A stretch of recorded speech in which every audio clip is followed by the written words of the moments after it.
Candace Owens always brings the receipts. But is she reading them right? In episode 245 of her show, Candace mentions that, according to tips, Charlie was not brought to the closest or best hospital. We've also received a lot of tips that the hospital that Charlie was taken to is not the closest hospital.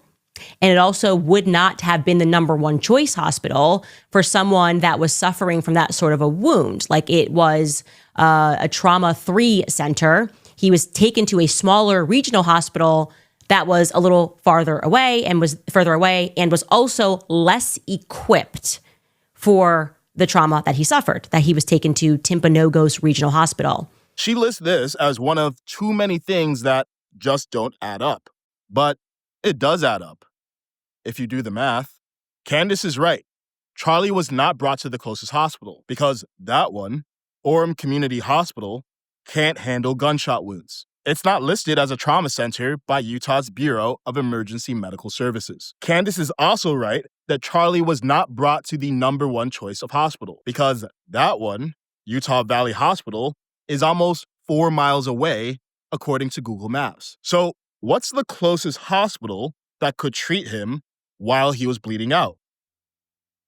The one that he was brought to, Timpanogos Regional, a level 3 trauma center only 2 miles away. So Candace cited tips, said the official story didn't add up, but did she do the math? But wait, there's more. In episode 253, she pivots.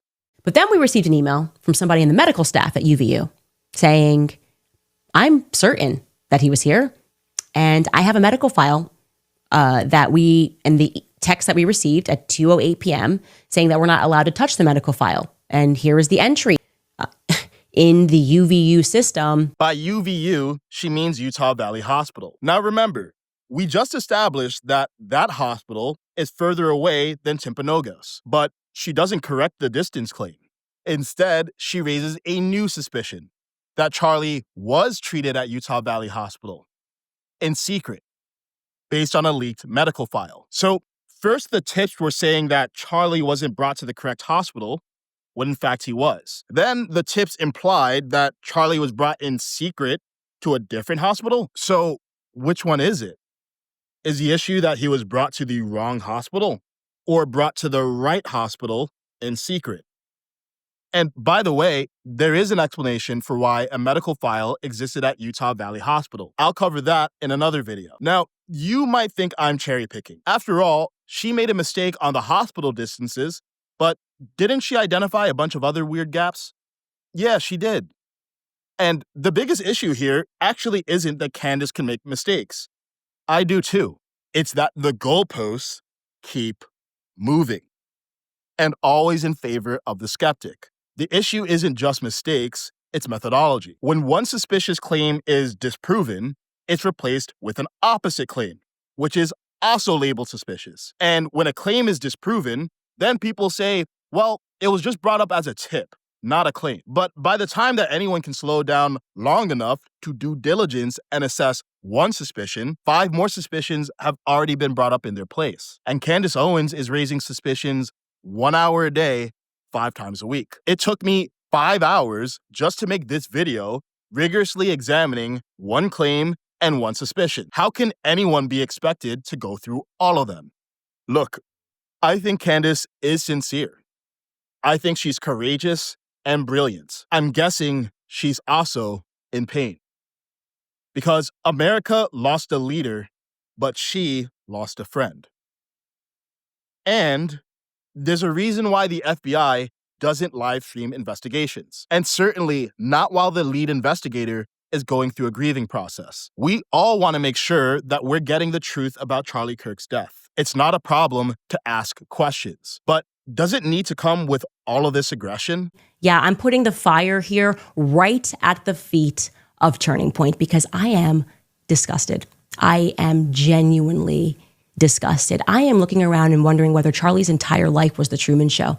None of you guys are behaving in the way that you should be behaving, okay? There is no way you are letting these lies fly unless, as I am hearing,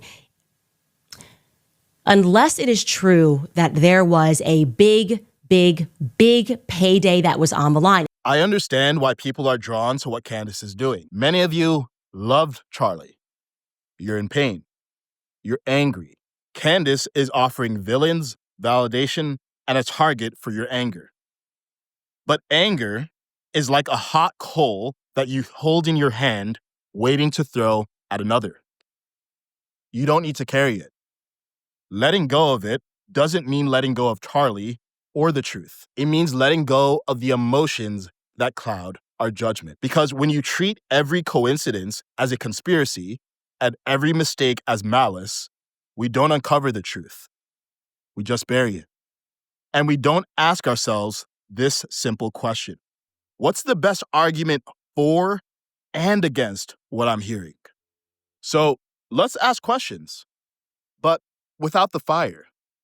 Because right now, we don't need more heat. We need more light. I addressed the hospital conundrum and the question of why there was no ambulance on my Substack. Link below.